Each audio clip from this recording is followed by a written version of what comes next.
Good morning students.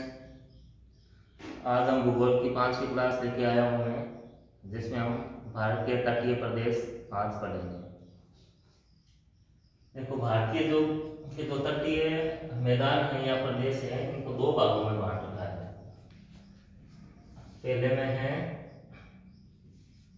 पश्चिमी तटीय मैदान,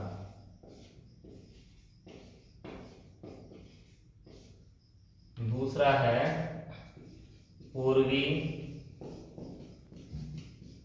तटीय मैदान। दो भागों में बांट रखा है। तो इसको कहते हैं पश्चिमी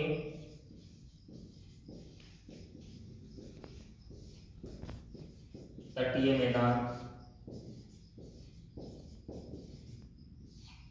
यह है पूर्वी तटीय मैदान। तटीय मैदान तो इसलिए कहते हैं तट के पास है, इसलिए। ठीक है। जो पश्चिमी तटीय मैदान है, ये देखो यहाँ गुजरात से शुरू होता है। ये गुजरात राज्य है, यहाँ से लेकर देखो यहाँ आएगा कन्याकुमारी। कन्याकुमारी तक, ठीक है। कन्याकुमारी कहाँ आता है? तमिलनाडु राज्य में। ठीक है। और पूर्वी तटीय मैदान शुरू होता है, यहाँ से एक नदी निकलती है, स्वर्णरेखा। स्वर्णरेखा नदी से वापस यहीं तक, कन्याकुमारी तक। ठीक। ये दोनों, ये मतलब कि पश्चिमी तटीय मैदान और पूर्वी तटीय मैदान यहाँ आके मिल जाते हैं कन्याकुमारी में। ठीक है। ये गुजरात से लेकर पश्चिमी तटीय मैदान कन्याकुमारी तक तमिलनाडु में है। ये स्वर्णरेखा नदी से लेकर यहाँ कन्याकुमारी तक का ये भाग है। उसके बाद देखो, जो पश्चिमी तटीय मैदान है उसके भी 4 भाग कर रखे हैं। पहले अपने लेते हैं पश्चिमी तटीय मैदान। ठीक है। इसके कितने भाग है? 4 भाग है। पहला है इसका गुजरात का तटीय मैदान, दूसरा है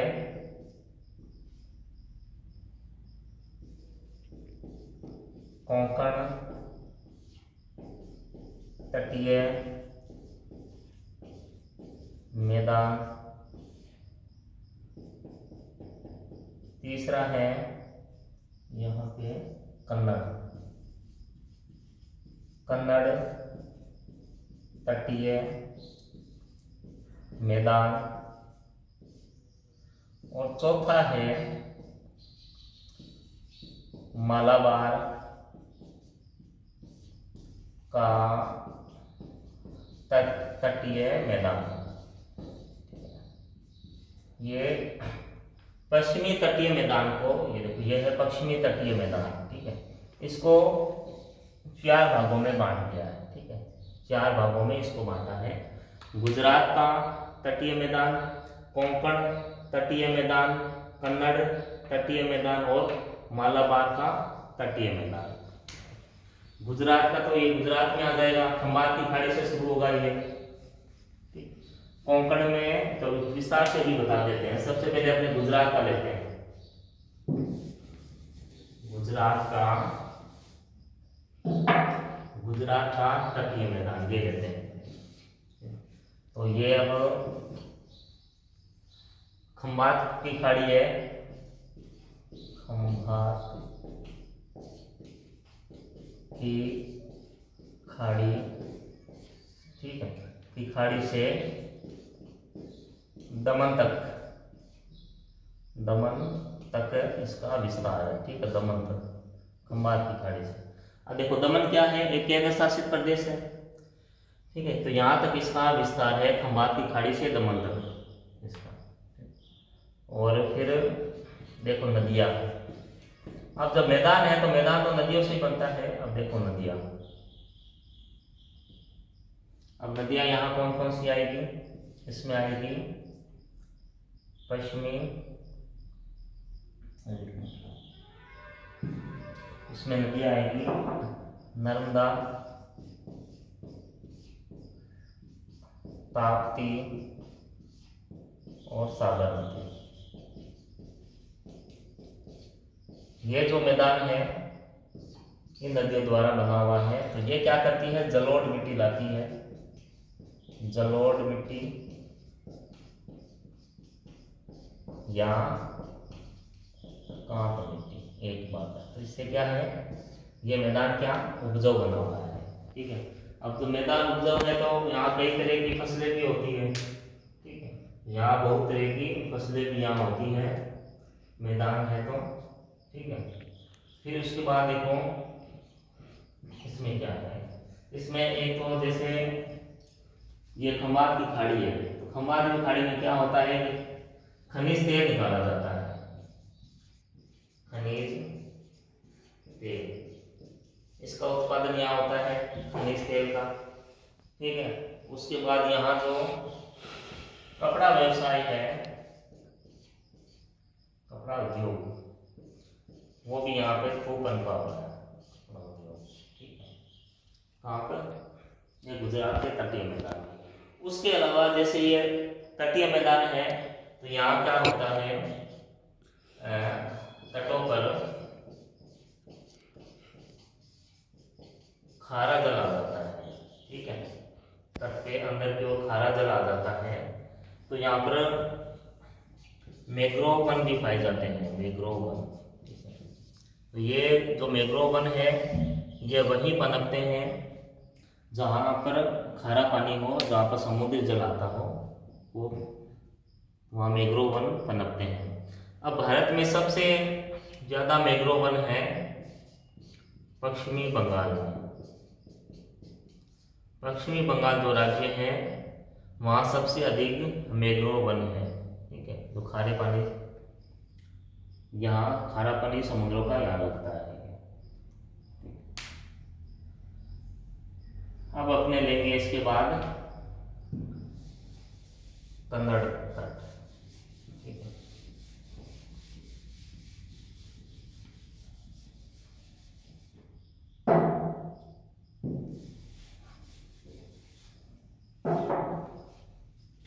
सेकेंड है कन्नड़ तटीय मैदान।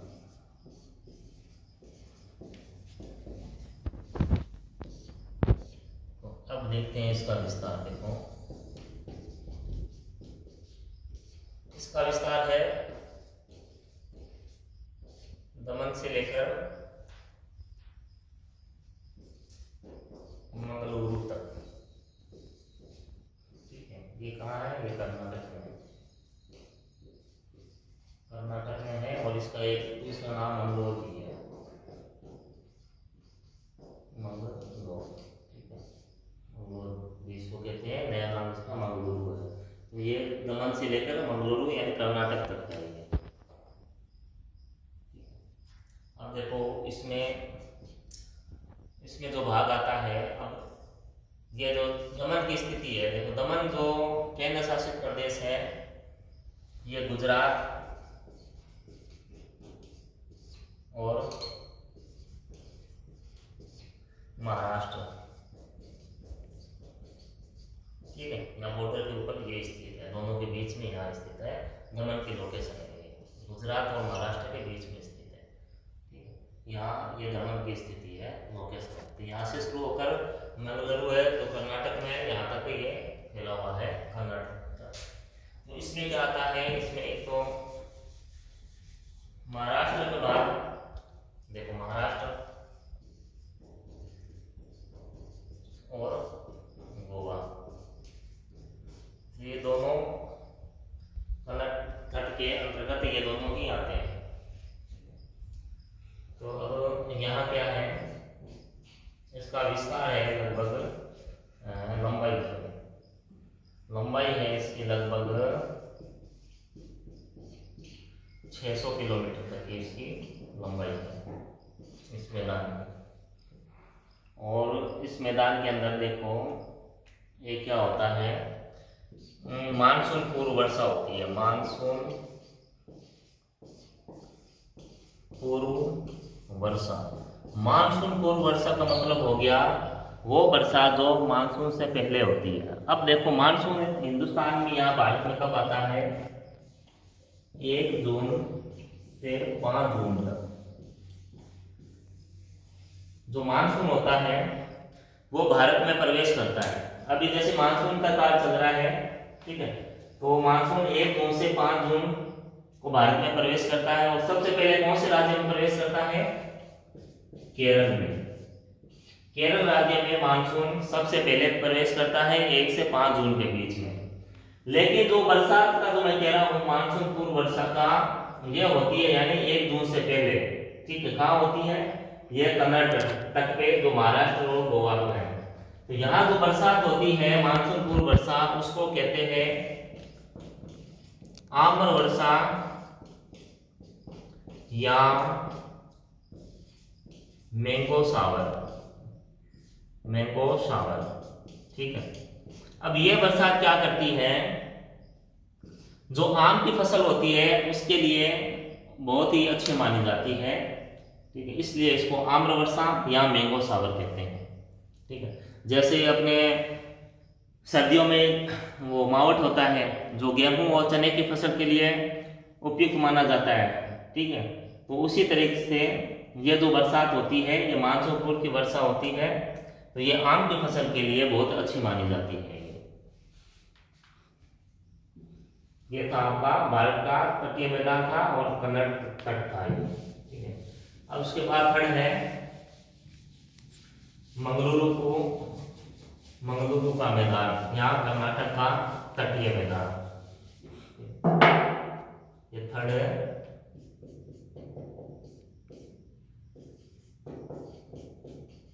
मंगलुरु या मंगलोर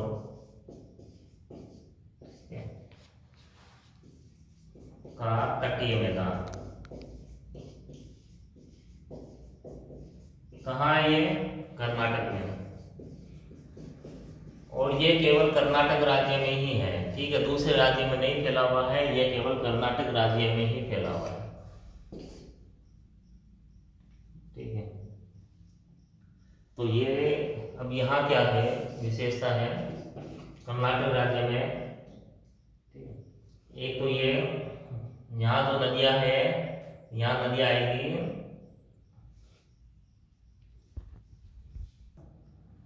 जो नदियों का आपको बता रहा हूं। देखो यहाँ जो नदियां होती है ना पश्चिमी घाट की, ये डेल्टा नहीं बनाती, ये बनाती है एस्चुरी,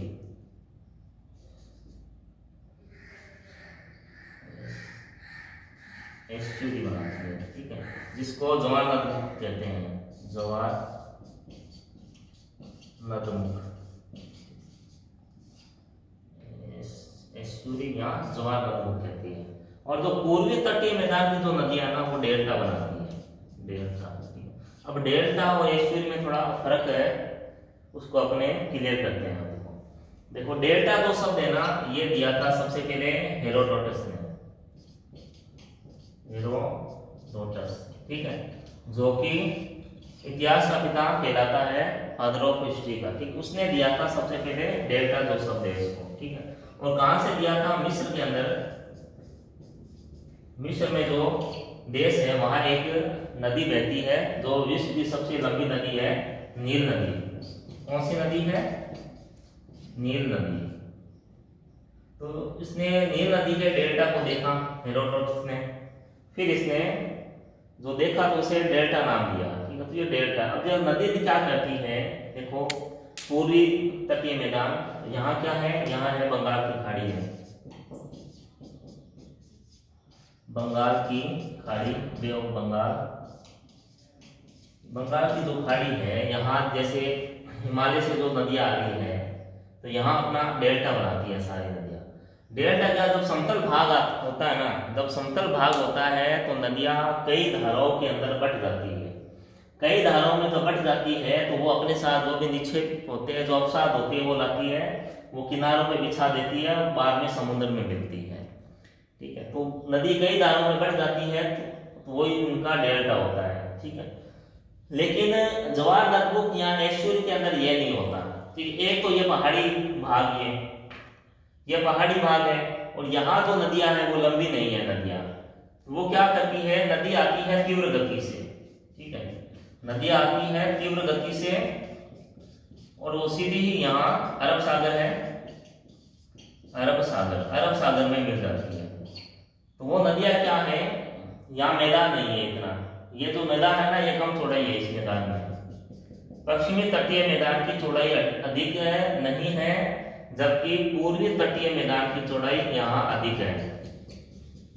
यह चौड़ाई अधिक लिख देता हूं मैं, चौड़ाई इस मैदान की अधिक है और यहाँ चौड़ाई कम है।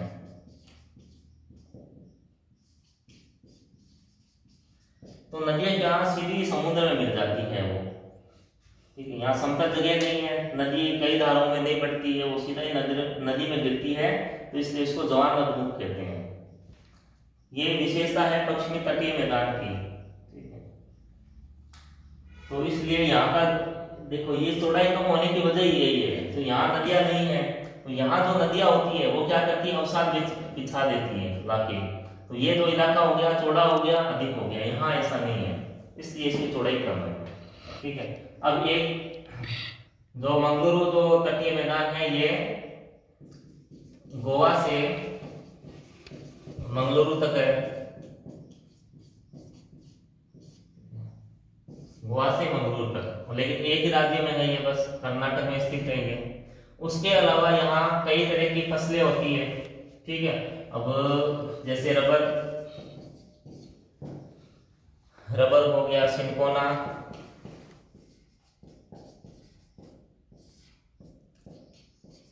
चाय, कहवा, गन्ना, तिलहन और कई फल और सब्जियां, कई तरह की यहाँ कृषि होती है। और इसके अलावा जैसे यहाँ भी मानसून पूर्व बरसात होती है, मानसून पूर्व वर्षा या बरसात। ठीक है, मानसून पूर्व वर्षा यानी मानसून से पहले यहाँ भी कोई बरसात होती है, तो उसको कहते हैं यहाँ cherry blossom, cherry blossom, cherry blossom कहते हैं। अब यहाँ जो ये बारिश होती है ना, ये जो कॉफी की फसल होती है, कॉफी, उसके लिए लाभदायक होती है। ठीक है, तो इसको चेरी ब्लॉसम कहते हैं। और कर्नाटक, भारत में सबसे अधिक जो कॉफी होती है वो कर्नाटक राज्य में होती है। कर्नाटक में कॉफी सबसे अधिक होती है, सबसे अधिक होती है और बहुत ही अच्छी क्वालिटी की होती है। विदेशों में उसका निर्यात कर दिया जाता है कॉफी का। सबसे अधिक कॉफी कर्नाटक में होती है। ये था आपने मंगलुरु या मंगलौर का तटीय मैदान में। अब अपने लेते हैं इसका अंतिम है मालाबार तट। अब जो मालाबार तट है वो केरल में है।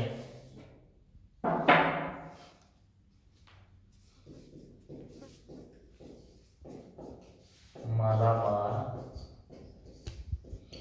तट ये कहाँ है? ये केरल में है।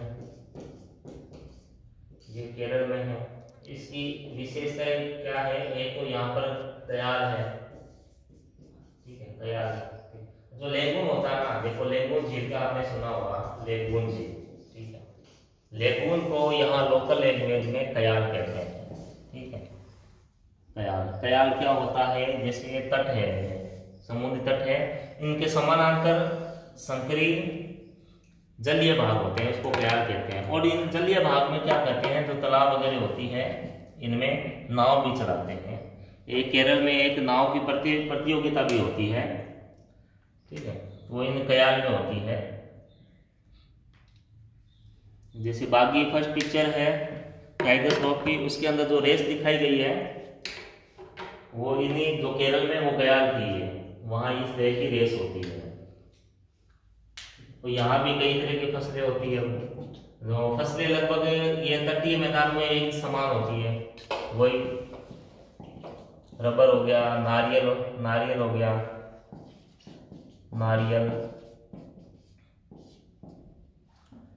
नारियल हो गया, पान की कृषि भी यहाँ करते हैं, पान, सिनकोना, ठीक, गन्ना आदि, ये सारी यहाँ भी होती है, फसलें होती है इस तरीके से। और उसके बाद देखो केरल में क्या है, एक आणविक खनिज भी प्राप्त होता है, आणविक खनिज, जो कि यहाँ के तटीय भागों से प्राप्त होता है, ठीक है, जिसको मोनोजाइट कहते हैं, मोनोजाइट खनिज है, आणविक खनिज है, जो यहाँ जो तट के पास जो मिट्टियां हैं वहां से प्राप्त होता है। और एक यहाँ पर मृदा पाई जाती है लेटेराइट मृदा। अब लेटेराइट मृदा यहाँ पाई जाती है, और ये मृदा वहीं पाई जाती है जहां पर बरसात अधिक होती है, ठीक है। इस मृदा के अंदर काजू की फसल होती है, काजू होता है सबसे ज्यादा यही होता है इस फसल में, इस मिट्टी में मतलब काजू की फसल होती है लेटेराइट मृदा में। ये था पश्चिमी तटीय मैदान। इस मैदान की एक बात, चलो एक खास बात, वो नदियों वाला ही है, ठीक है। नदियां यहाँ ज्वार नदी बनाती है, और यहाँ जो नदियां हैं वो डेल्टा बनाती है। यह अंतर आपको समझ में आ गया होगा, ठीक है। अब चलते हैं अपने ये पूर्वी तटीय मैदान में, ठीक है।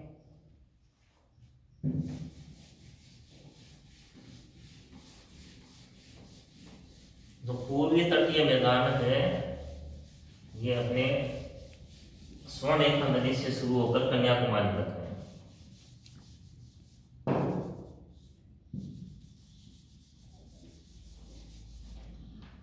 स्वर्णरेखा नदी, अब इसको भी देखो कई भागों में बांट रखा है।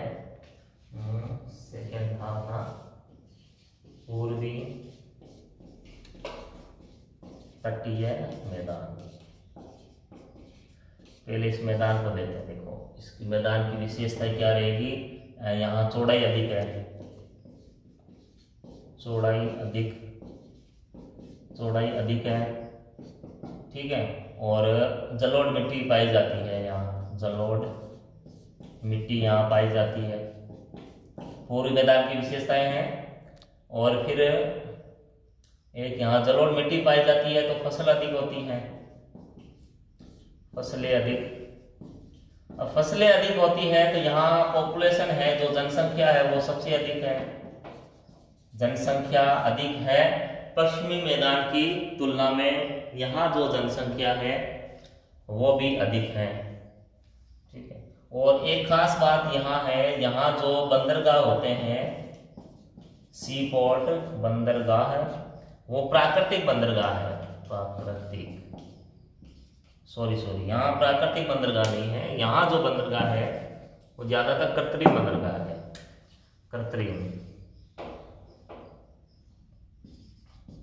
कृत्रिम बंदरगाह है, ठीक है। प्राकृतिक बंदरगाह एक ही है केवल यहाँ पर, वो है विशाखापट्टनम, केवल ये एकमात्र यहाँ बंदरगाह है जो कि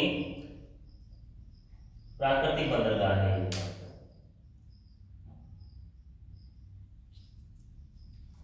उसके बाद ये मिटा रहा हूं मैं, कोई स्क्रीन शॉट लेना हो तो कुछ ले सकते हो।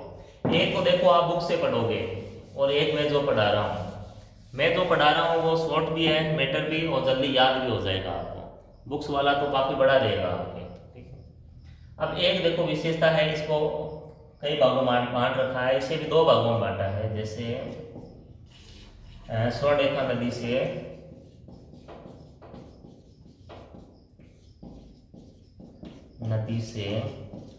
कृष्णा नदी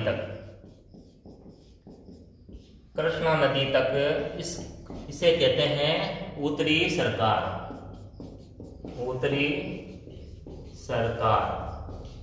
ठीक है, पूर्वी तटीय मैदान को। उसके बाद कृष्णा नदी से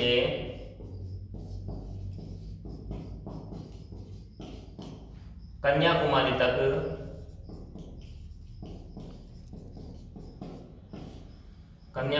तक इसे कहते हैं कोरोमंडल।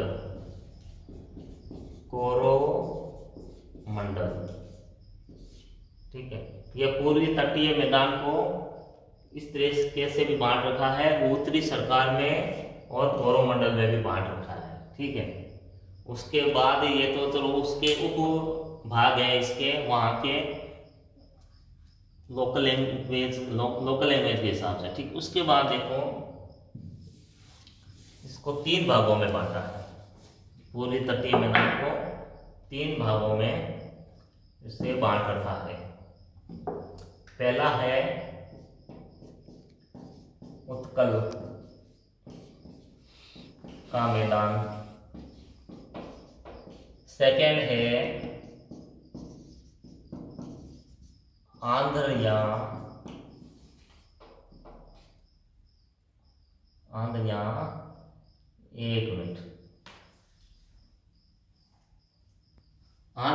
काकीनाडा का मैदान।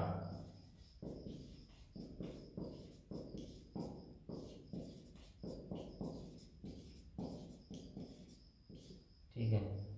और तीसरा है इसको बांट रखा है तमिलनाडु मैदान।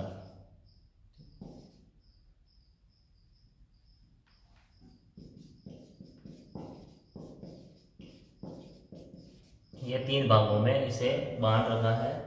उत्कल का मैदान, आंध्र या काकीनाडा का मैदान, तमिलनाडु का तटीय मैदान। ठीक है। ये 3 भागों में बांटा है पूर्वी तटीय मैदान को। अब जो उत्कल का मैदान है ये उड़ीसा में है। आंध्र का तो आएगा आंध्र प्रदेश, तो ये तो आंध्र प्रदेश में है। और इसमें भी नाम से स्पष्ट हो रहा है तमिलनाडु में है ये मैदान। ये इनकी लोकेशन होगी। अब उत्कल के मैदान को लेते हैं पहले।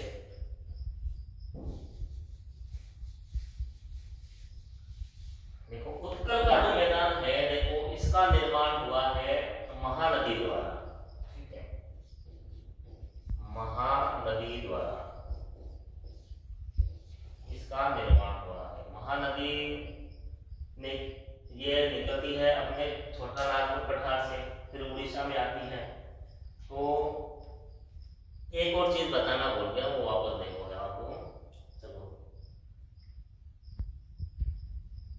तो जो महानदी है, महानदी के द्वारा इस मैदान का निर्माण हुआ है। ठीक है। और महानदी पे क्या है, देखो एक बांध बना हुआ है, एक बांध है। इसका नाम क्या है, हीराकुंड बांध। तो ये क्या है, भारत का सबसे बड़ा बांध है, सबसे बड़ा बांध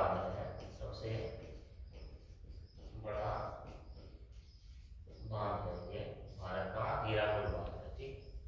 तो एक तो उत्कल का जो मैदान है उसका निर्माण महानदी से हुआ है। देखो एक सबसे बड़ी विशेषता ये है, यहाँ पे एक झील पाई जाती है जिसे कहते हैं अपने ये चिल्का झील।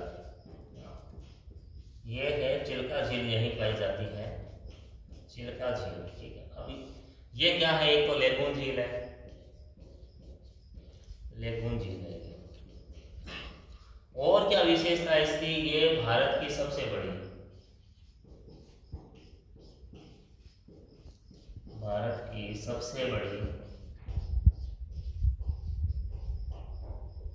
खारे पानी की झील है। खारे पानी की ये झील है सबसे बड़ी। ठीक है। ये ध्यान रखना है, ये लेगून झील है, खारे पानी की सबसे बड़ी झील है। तो फिर अब क्वेश्चन आ गया, तो भारत के मीठे पानी की सबसे बड़ी झील कौन सी है? तो जो वुलर झील है जम्मू कश्मीर में, वुलर झील। ठीक है। JNK जम्मू कश्मीर में, ये मीठे पानी की सबसे बड़ी झील है, मीठे पानी बड़ी झील है, ये मीठे पानी की झील है। उसके अलावा देखो फसल है यहाँ, फसल एक तो चावल और जूट, चावल और जूट की फसल यहाँ होती है, ठीक है। और यहाँ भी क्या है, जवारी वन है, ठीक है, जवारी वन। अब देखो जवारी वन वही है, ठीक है, समुद्र का पानी यहाँ आ रहा है, वही जवारी वन है जो मैंने पहले बताया था, मैंग्रोव वन, वही चीज है।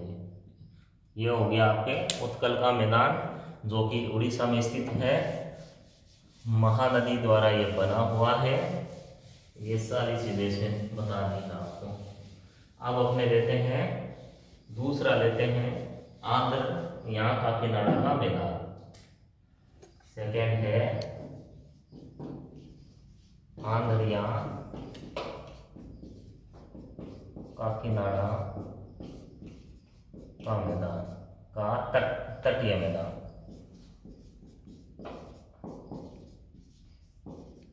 ठीक है।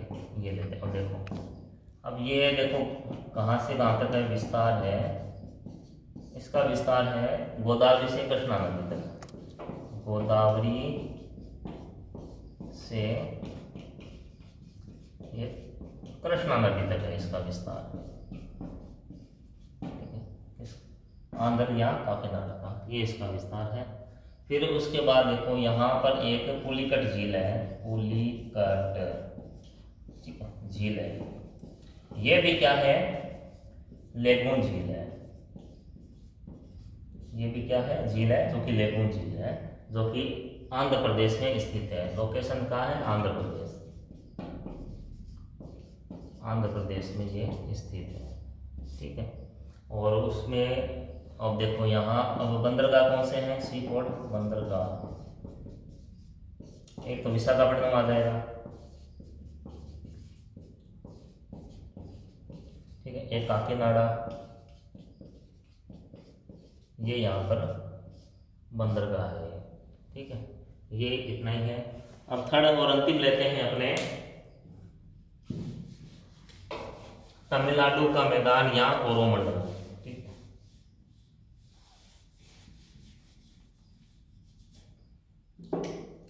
थर्ड है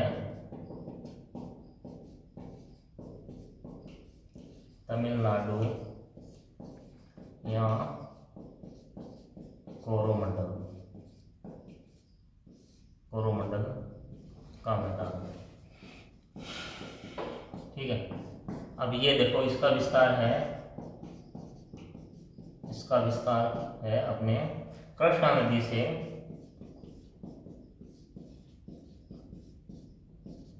कन्याकुमारी तक,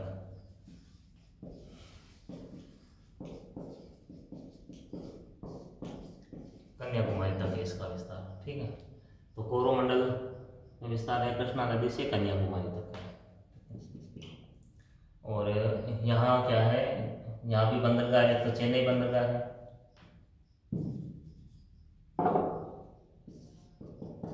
बंदरगाह, चेन्नई बंदरगाह। एक है तूतीकोरिन,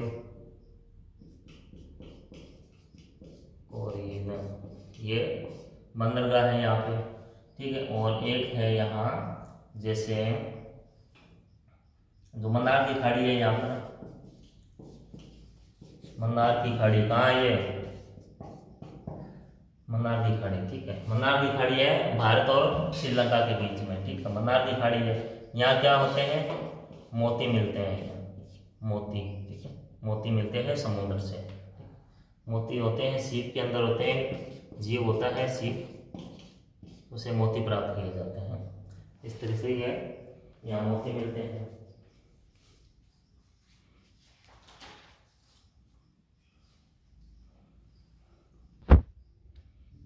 इसमें भी इतना ही है। ये आपके भारतीय तटीय मैदान लगभग पूरे हो गए हैं सर, ठीक है। तो ये हो गए कंप्लीट आपके मैदान। और कल अपने लेंगे प्रायद्वीपीय पठार, काफ़ी इम्पोर्टेंट है, ठीक है। प्रायद्वीपीय पठार कल अपने इसको पढ़ेंगे, ठीक है। तो आप सारे घर पे रहें, स्वस्थ रहें और पढ़ते रहें। धन्यवाद।